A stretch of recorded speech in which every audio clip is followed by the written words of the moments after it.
Bismillahirrahmanirrahim. Assalamualaikum warahmatullahi wabarakatuh. Kaifa halukum? Insyaallah bi khair. Al-yawm sanabahas an al-qa'idah fil bab ats-tsani yawmiyyatuna fil madrasah. Hari ini insyaallah kita akan bahas tentang gramatika di bab 2, bab tentang keseharian di sekolah. Yaitu kaidah tentang cara merangkai kata dalam bahasa Arab. Sebelumnya kita akan mengenal dulu bagian-bagian dalam kalimat bahasa Arab. Jadi setiap kalimat bahasa Arab ternyata terdiri dari 3 bagian penting yang harus kita ketahui.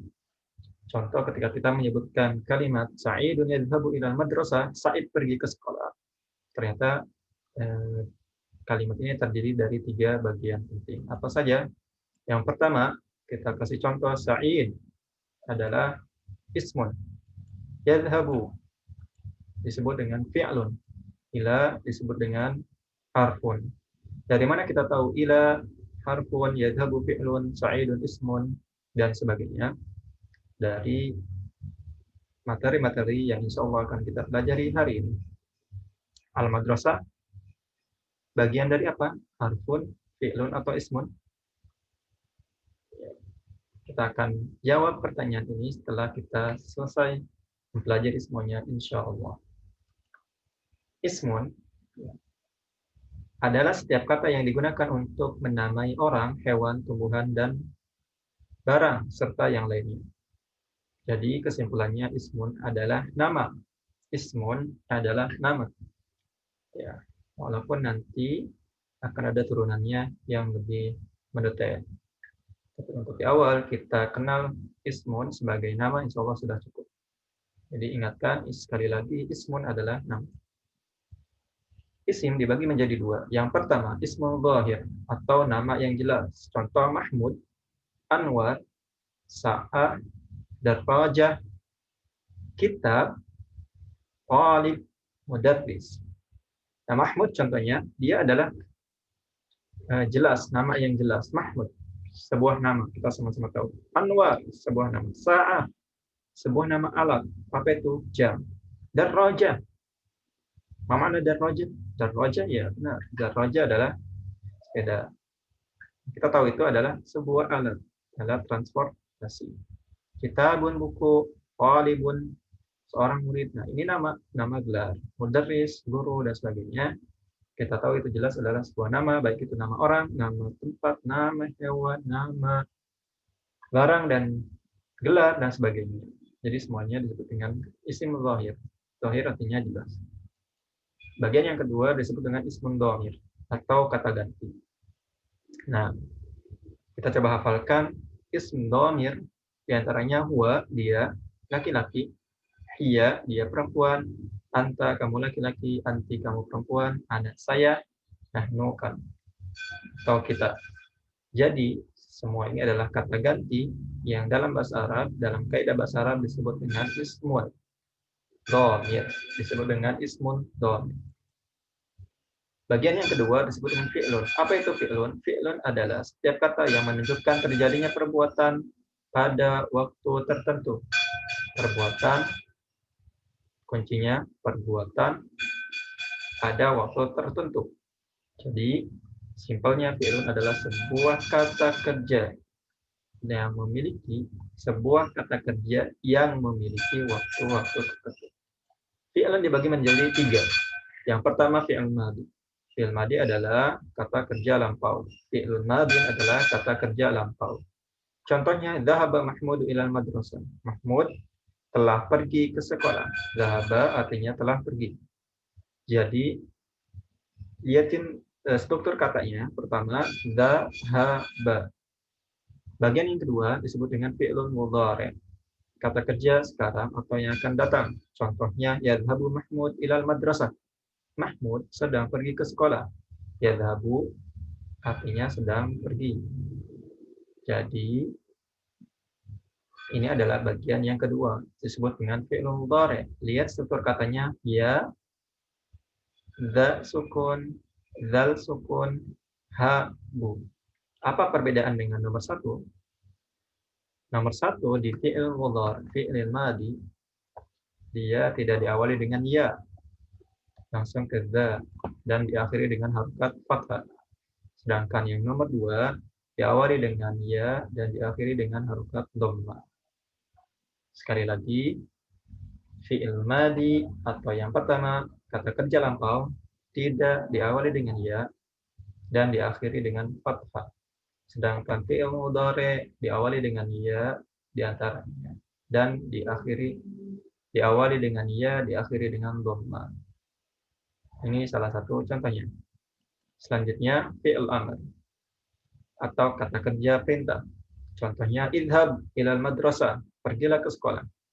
Di antara perbedaannya dengan yang nomor 2 atau fi'il mudhari adalah fi'il amr diawali dengan hamzah berharokat kasrah, dan diakhiri dengan sukun. Sedangkan fi'il mudhari diawali dengan ya dan diakhiri dengan dhammah. Sukun, dhammah, ya, alif. Baik. Alif berharokat kasrah. Ya. Itu diantara ciri yang bisa kita pelajari, walaupun nanti sebenarnya akan kita temukan ciri-ciri yang lain yang lebih banyak. Bagian ketiga, harfun. Setiap kata yang tidak mempunyai makna sempurna kecuali dengan kata yang lainnya. Simpelnya, harfun adalah sebuah kata yang tidak bisa sendiri. Harfun adalah sebuah kata yang tidak bisa sendirian, dan dia akan mempengaruhi kata setelahnya. Sekali lagi, harfun adalah sebuah kata yang tidak bisa berdiri sendiri. Dia butuh sama yang lain, dan ia akan mempengaruhi yang lain ketika bertemu dengan kalimat yang lain. Baik, sekali lagi, harfun adalah sebuah kata yang tidak bisa berdiri sendiri. Dia membutuhkan kalimat lain, dan ketika bertemu dengan kalimat lain, dia akan mempengaruhi kalimat yang lain. Di antara contoh harfun adalah min, ila, an, ala, fi, di, ka, dan li. Min artinya dari, ila artinya ke, an dari, ala di atas, fi bisa diartikan dengan di atau pada, di dengan, ka seperti li untuk atau bagi. Contoh, yadhabu Mahmud ilal madrasah, Mahmud pergi ke sekolah. Artinya, ila disebut dengan harfun, karena ila atau ke tidak bisa kita pisahkan dengan kalimat lain. Jadi kita nggak bisa sebut ke, saya ke sekolah, saya pergi ke sekolah, contoh.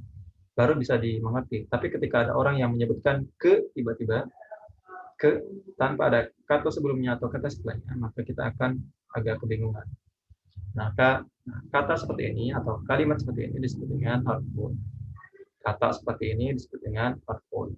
Oke, kita hafalkan min, ila, an, ala, fi, bi, kali. Min, ila, an, ala, fi, bi, kali. Sekali lagi, min, ila, an, ala, fi, bi, kali. Baik, alhamdulillah, kita akan latihan mengenal bagian-bagian huruf, bagian-bagian kalimat dalam bahasa Arab. Apa saja? Baik, kita coba latihan dengan kalimat Hafsah tata'allamu fil bait. Hafsah adalah ismun karena dia nama. Tata'allam adalah belajar, berarti dia kata kerja. Dia sedang belajar. Berarti dia disebut dengan fi'lun. Fi sebuah kata yang bukan ismun, bukan juga fi'lun. Maka fi disebut dengan harfun. Al-bait rumah, berarti dia ismun. Oke, jadi untuk sekarang seperti itu. Selanjutnya, macam-macam kalimat dalam bahasa Arab. Anwa'ul kalimah, anwa'ul jumlah fil lughah al-arabiyyah. Baik. Contoh Hafsah tata'allamu fil bait. Ini disebut dengan jumlah ismiyah. Kenapa? Karena Hafsah adalah isim. Ketika kalimat atau jumlah ini diawali dengan isim, Ketika kalimat atau jumlah diawali dengan isim, maka disebut dengan jumlah ismiyah. Contoh yang kedua, tata'allamu Hafsah fil bait. Jumlah atau kalimat seperti ini disebut dengan jumlah fi'liyah. Kenapa? Karena tata'allam adalah fi'il dan kalimat yang diawali dengan fi'il disebut dengan jumlah fi'liyah. Jadi simpelnya, lihat awal kalimatnya. Katanya ismun atau fi'lun. Kalau diawali dengan kata berbentuk isim, maka disebut dengan ismiyah. Kalau diawali dengan kata berbentuk fi'lun, maka disebut dengan jumlah fi'liyah. Baik. Selanjutnya ada maf'ul bih. Maf'ul bih adalah sebuah isim yang dinasabkan yang terkena sasaran pekerjaan fa'il. Isim yang dinasabkan yang terkena sasaran pekerjaan fa'il. Simpelnya, maf'ul bih adalah objek. Maf'ul bih adalah objek. Contoh kalimat, yaqra'u Aliyun al-kitaba. Ali membaca buku, maka al-kitaba adalah sesuatu yang dibaca oleh Ali, atau kita sebut dengan objek. Nah, objek dalam bahasa Arab, dalam kaidah bahasa Arab disebut dengan maf'ul bih. Jadi simpelnya, kapan kita tahu ini maf'ul bih atau bukan? Maka untuk sekarang kita bisa mengetahui dari apakah maknanya. Ya, apakah maknanya? Maknanya, oh dia sesuatu yang dibaca, oh dia objek, maka disebut dengan maf'ul. Baik, insya Allah nanti kita akan pelajari lebih lanjut lagi ciri-ciri dari bentuk struktur kalimatnya atau struktur katanya. Ada sesuatu istilah-istilah yang penting. Contoh, dalam bahasa Arab, kata disebut dengan kalimat. Kalimat disebut dengan jumlah. Sekali lagi, kata dalam bahasa Arab disebut kalimat. Kalimat disebut dengan jumlah. Jadi ketika ada yang menyebutkan kalimat dalam bahasa Arab, maksudnya adalah kata. Tapi ketika menyebutkan jumlah dalam kalimat, dalam bahasa Arab, maksudnya adalah kalimat. Ketika ada yang menyebutkan jumlah dalam bahasa Arab, maksudnya adalah kalimat. Yang kedua, istilah penting yang kedua ada mubtada. Nah, ini di pelajaran kelas 7 sebenarnya. Kita ulangi lagi supaya semakin kuat. Mubtada artinya subjek, khobar artinya predikat. Sekali lagi, mubtada artinya subjek, khobar artinya predikat. Ya, maf'ul bih objek. Mubtada, khobar. Contoh mubtada khobar pada kalimat Hafsah tata'allamu fil bait. Hafsah diawali dengan mubtada, sesuatu yang di awal. Mubtada adalah sesuatu yang di awal. Tata'allamu fil bait, kalimat tata'allamu fil bait disebut dengan khabar atau kabar. Jadi Hafsah mubtadanya, kabarnya adalah tata'allam fil bait. Hafsah sedang belajar di rumah. Syukran. Is soal? Okay, thanks. Any question? Nanti ketika ada pertanyaan silahkan bertanya. Terima kasih. Semoga Allah menjadikan ilmu yang kita pelajari hari ini menjadi ilmu yang bermanfaat di dunia dan akhirat. Alhamdulillahirabbil alamin. Assalamualaikum warahmatullahi wabarakatuh.